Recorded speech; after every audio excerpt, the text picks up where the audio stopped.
Hi there and welcome to this dev update for Motion Symphony. This time we're going to talk about tags, but first I want to go back to our last dev update and talk a little bit more about calibration. Now, since posting that dev update, I had some people give me some ideas on normalizing the calibration, and these ideas predominantly come from the Ubisoft paper on learned motion matching, and that is to basically divide all the costs by the standard deviation of all the pose atoms. Now, if you don't understand what that means, doesn't matter. The point is that I went back and implemented this that night, and I was really surprised with how good it is. It improved the quality insanely amount. It reduced the complexity of the calibration by a ton. It improved performance because it allowed me to do something that I couldn't previously do because it made calibration too difficult. And yeah, so it's done all of those things. It's also improved the optimization structure, the clustering, the quality that comes out of doing that, making it closer to what it is when you do a complete linear search, which is really nice. So this thing, what it does is it basically, the standard deviations get baked into each atom data that you do, and then you have a separate calibration data, and at runtime, when that motion matching node is loaded, it creates a new set of multipliers by multiplying the standard deviations by your calibration. So you don't have to think about this not even once. And yeah, the quality is way better. It's so much easier to calibrate. This is really cool. I'd never thought of doing it before. And thank you so much for everyone who pointed that out, and also the lone motion matching paper. Thanks for that. That was super useful. I'm going to take this back into motion matching for Unity as well, because it's that good. So yeah, let's have a quick look at the calibration and see how it's much simplified now. Now, I'm just going to show you the raw data that you wouldn't touch, so don't worry if it looks a bit confusing. The main takeaways here is that everything's pretty standard. I haven't actually changed much from the default, and it actually works really well without too much change. My quality versus responsiveness is smack bang in the middle at 0.5. I would often have this more at like 0.7 or something. My weight, my position and velocities are all 1, 1, 1, where previously I'd have to have positions at about 3, because, you know, velocity of joints is much, you know, they're much bigger vectors than the position vectors. And the only thing I've changed here is for the hands, I've put them at 0.5. And I mean, you could probably just get rid of the hands. You know, you only really need the feet and a stabilizing joint like the neck or the hips or something. I prefer the neck personally, but the hips works as well. So you probably get rid of those, but I like to have it for this particular animation set where I'm not worrying too much about performance. And the trajectories, while they do have higher values, they used to be something like 10. And the reason they have 5 and 3 here, so I've gone 3 for rotation and 5 for position, it's not so much that it's not normalizing properly. It's more that I find the trajectory just has to be more important for motion matching to work properly. Otherwise, you get locked into animations. Either way, it's much simpler to calibrate, and I've been able to calibrate way better than I've ever been able to calibrate before without hardly any effort. And the really cool other thing is, if we now separate our animation data into different anim data sets, like I've got here, so I've got a walk set and a run set, they can automatically have different standard deviations sets, but use the same calibration. And so when I play this animation here, and I've set it to just change the state with control, it changes it, and I have the same calibration. I didn't have to make another calibration set. Often I would do that because everything is different. The hands and legs are moving slower, the trajectory is smaller, and all that. And same with strafing animation sets. I would often swap out different calibrations depending on what's going on.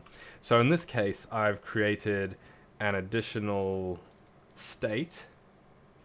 Let me just grab it. So the graph is still incredibly simple. You know, it's pretty much idle, run, and walk. And, you know, yes, it's adding another state, but I don't think that's terribly a bad thing because states are really easy to control. So in my opinion is that the best balance is, you know, balancing the state machine and the motion matching. So you have a state machine that's manageable, and you let the motion matching deal with the really over-the-top complex stuff that takes hundreds of states. So the kicker here, the real star of the show here is the motion snapshot, which I have shown before, which allows us to actually motion match between those states. It's snapshotting the atoms that we tell it to snapshot. You can see them here. These are the atoms that it's snapshotting. If you don't set them up, they automatically get registered from these motion matching nodes. And so yeah, it can seamlessly match between different states, which is really cool. The other cool thing about separating it out like this is, besides the calibration, let me see if I can get back here, is that while I'm in those states, it is impossible for the motion matching algorithm to accidentally pick a running turn. And this happens all the time. If you put walking and running in the same set, you'll have to do a lot of work to make it so that, for example, I'm about to do a plant. A lot of the time it'll do things like you'll get the plant down and then it'll do like a walk start, or it'll do a walk plant instead. And it can be really frustrating, and you have to change your calibration to, have your momentum be higher, more important. But then the momentum also causes the animation to be less responsive. So I actually really like to separate them. You can also separate them with tags, and that will be an option. But I think tags are a bit more nebulous. It's like, oh, there's tags that are currently set, whereas you can pretty much just see the state machine, but you'll have both options to do either one. Now, before I move on, I just want to show you one cool thing. I'm going to do a counter turn, and I'm going to switch to walking halfway through the counter turn and see what happens. It finishes the counter turn with the walk, and I think that is just really cool, because I don't know how you would go about doing that with a state machine. Things get really complicated really quickly, and the fact that you can change direction halfway through just about anything, and then do that between states as well, is really cool, in my opinion. So yeah, that is that motion snapshot working as intended. What else is there to talk about? Okay, so now that we've gotten past all the stuff that I wasn't going to talk about, let's go back and talk about the tag system. So let's open up our anim data here, like we've seen so many times. If we click on the animation, you'll see we get the tag timeline, and I've shown the tag timeline before, but I've never shown actually having tags on it. Now you'll see this looks exactly like the anim notifiers timeline on an animation sequence, and that's for good reason. I've recreated it pretty much exactly the same because it's comfortable. I want users to be able to use this really easily. Yep, I know what this does. I right click here, I add a tag, all that. Now the thing is, these aren't notifiers. While I've borrowed some of the classes to help make them, they're not notifiers at all. They do not tick at runtime, so you don't have to worry about that for performance. They only run in pre-process. So when I hit this pre-process button, first what the system's going to do is go through all the animations and generate poses at our pose interval for each animation. It'll then it does a whole bunch of passes, but for the sake of this, it does another pass and it goes through all the tags. Each tag has its own custom logic. And when we look at a tag and we click on it, it actually has its own custom data as well. So we can actually pre-process those poses further, modify those poses further based on data in the tags. So we can create these in C++. All of these ones that I've created are in C++, and we can create them in Blueprint, and I'll show you how we can do that and how powerful that can actually be. So in my opinion, the most important tag in motion matching is the do not use tag. It sounds really boring. It just tags up a section of animation that says, hey, motion matching, don't ever choose these poses. And yeah, while that sounds boring, it's super, super important because it allows you to curate your animations, especially when you have these long mocap takes that are all too common in motion matching. We can cut out sections. For example, the T-pose at the beginning, we certainly don't want that. If you don't like a start or a stop, or you don't like a plant, you mark it as do not use.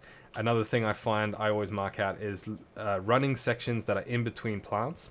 See, I actually have a run cycle animation where I spent a lot of time, I redid this one multiple times, trying to get a really nice consistent run, consistent speed, multiple cycles, to be really nice, and I just use that bottom section. So when I'm running straight, I don't actually want to be using any other animations. I just want to be using this loop within here.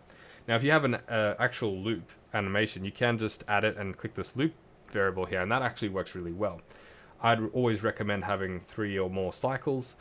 2's okay. 1 will work, but it's just not going to be that great, and unless you don't have a loop. If it's not looping, one cycle of your run is not going to work too well. So the problem is, if you have all this redundant running in between every single plant, for example, it gets a bit messy and it wants to jump between them. And a very common problem with motion matching when you first start getting into it is that you'll get your running straight and it'll combine accelerating then decelerating, and your character's torso flips forward and back. That's one of the reasons why I actually like matching the neck as instead of the hips, is just it helps stop that. But another reason is just having too much of this data here, and if you can tag it as do not use, then it takes away the muddiness. Remember, we're also mirroring in this particular anim set, we're mirroring all of this as well at runtime, so it's important to not have too much redundancy. The other thing it helps is, because those poses are tagged as do not use, they never get searched, so better performance, better higher speed in your optimization, and better optimization as well. So yes, do not use tags, star of the show. My next favorite tag is the cost multiplier tag. So I'll show you on the run cycle. This is another way that I help get loops and cycles to work really well, is I give them a cost multiplier that's below 1. So this basically, what it does is it bakes in a special cost multiplier for all the poses within this section, and says, hey, when you do the cost function to find the cheapest pose to jump to, multiply that cost by 0.8. That means it's going to have a lower cost. It means it's more likely to be chosen, and therefore you're more likely to get these smooth runs. Like, it's more likely to pick this for a straight run, which is really cool. And we can choose to override the default cost multiplier. So on any given animation, you can actually tell the whole animation has a cost multiplier. So the tag can either override it or just multiply it again if you want. You can do it any way you want. You could even make a custom version of it, and I'm going to show you that soon. What are the tags we have? We have traits. Now, I haven't implemented traits, but traits are typically the tags that you expect that are like, for example, you type in here injured or something, and at runtime you say to the motion matching node, only give me animations that are tagged as injured. Or maybe it says favor tags that are injured by 0.8. Multiply the cost of all animations with an injured tag by 0.8. These are favor tags. These are required tags, as they are in MXM. That's motion matching for Unity. But I've decided to make them sort of generic. They're tag traits. For now, this is just a placeholder. The functionality is not there. I've still got to implement that. Tags are also going to be used for distance matching. So I've got this idea to implement distance matching within motion matching. So yes, it is going to be its own node by itself in the traditional distance matching sense, kind of like you see in Paragon and all that stuff. But I kind of want to have distance matching working within motion matching as well. And that kind of seems weird, but I think it's really important. And if it works, I've still got to implement it fully. Then to me, this is the holy grail for motion matching. My biggest problem with motion matching over the past few years has been complaints about quality versus responsiveness. And it's a bit of a cursed problem because, to get responsiveness, you have to reduce quality because a human takes time to turn around. There's no way about that. And if they do it really fast, it doesn't look realistic, and therefore you lose quality. It's a cursed problem. It can't be fully solved. You cannot have 100% quality with 100% responsiveness, and therefore it's a bit difficult. What we can do is we can close the gap, and distance matching is one of those tools. So you've got things like foot locking, you've got distance matching, you've got stride warping, you've got orientation warping.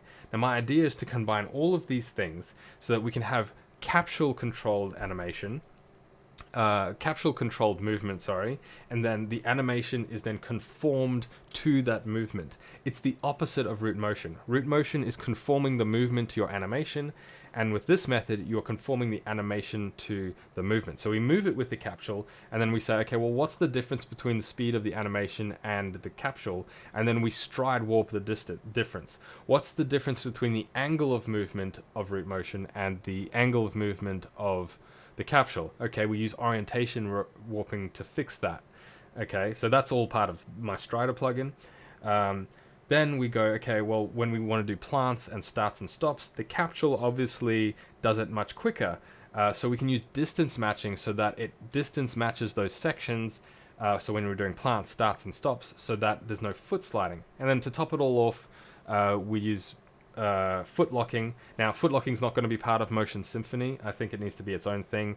And, you know, you can implement it yourself, but this is my idea. Is this how it's going to complete this sort of any animation system that uses motion matching?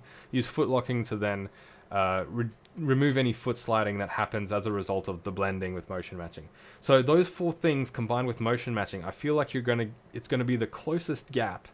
It's going to narrow that gap as much as is possible between quality and responsiveness. Again, it's impossible to get perfectly both. They're directly opposed. It's about narrowing that gap. And to me, this is the holy grail. And it's what I'm working on right now, and I really hope it turns out as it is in my head, but we will see. Either way, there's all this stuff now, and I am rambling a bit. We can also add tags that aren't tag sections, and I haven't got any yet, but the tag system, underlying tag system, works there already. But basically, for example, you could use this for things like events or actions. So in MXM, again, that's motion matching for Unity, I created an event system where you could place down an event and you could trigger events to play, and it's basically like saying explicitly play this animation in your motion matching set. So adding single tags, one of them that is going to ship with MXM is those kind of events or actions, and you're basically going to say, you make one and you'll say, well, this is called punch, and at runtime you'll say, okay, play an animation from a punch tag, and starting 1 second before and ending half a second after, and of all the punch tags, find the one that matches the pose the best. So you're going to get a punch that connects at the exact right time. You know, its impact point is at the exact right time, but it's also going to be the closest pose to your current pose and be very smooth. So that's one thing. I'm probably actually going to use that for distance matching as well, rather than sections, because you're matching distance to a point, but that's beside the point. Okay, so that was a lot. I've said a lot of things. So let's go, and before I finish off, have a look at, not that, let's go and have a look at a custom tag that we can create with Blueprint. Now you can make them in C++ as well. It's just as easy if you know how to do that. So we can go to Blueprint class, and we simply inherit from tag, either tag point or tag section. So you just click on that and create it, and then you'll get your asset. Now I've already created one here, so I'm going to delete this first one, and I'm just going to show you what I've done. Now this is an alternative to the cost multiplier tag that I did in C++, except it uses a curve. And I've really just done this for an example, so take it as, you know, with a grain of salt. But basically we've got these two overrideable functions. We can just override them from up here. Preprocess pose and preprocess tag. Now, preprocess tag is called once for every tag, and you get the animation data and the entire motion data. So let me just recap what that is. So this is your motion data, this entire asset. So you have access to this entire asset, and then the animation data for that tag is, so for this tag, the animation data is everything that is, you know, in here, as well as the animation itself. So you have access to that when you're pre-processing the tag. In my case, I don't need to do anything here, so there's nothing to do. This second one, received pre-process pose, is called once for every pose within that tag, and you get the addition of the actual pose data. Now this pose data has already been pre-processed, so it's just to modify it or add to it. In this case, I'm going to modify the cost multiplier which is called favor internally, which I might change the naming of later for less confusion. So in this case, I've created myself a variable and I've exposed it, and it's a float curve called cost curve. And we can actually set that. We can create a curve in the editor, add the curve, change it however we want, and then slot it in here. And all we're doing is I'm setting this favor variable on the pose, and we're getting the float value from the cost curve at the time of the pose. See, because you have access to the pose, you already know what time in the animation it is right there. If you want to access, you've even got the trajectory and the joint data and the local, all that stuff.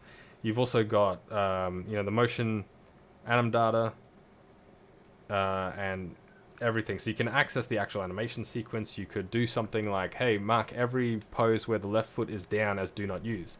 Now, I don't know why you would ever do that, and I certainly wouldn't do it myself, but it's just an example of the flexibility you have. Now, this is, of course, a very advanced feature for advanced users. You have to know the internal workings of Motion Symphony somewhat, and what goes into a pose and what it means and why it's important.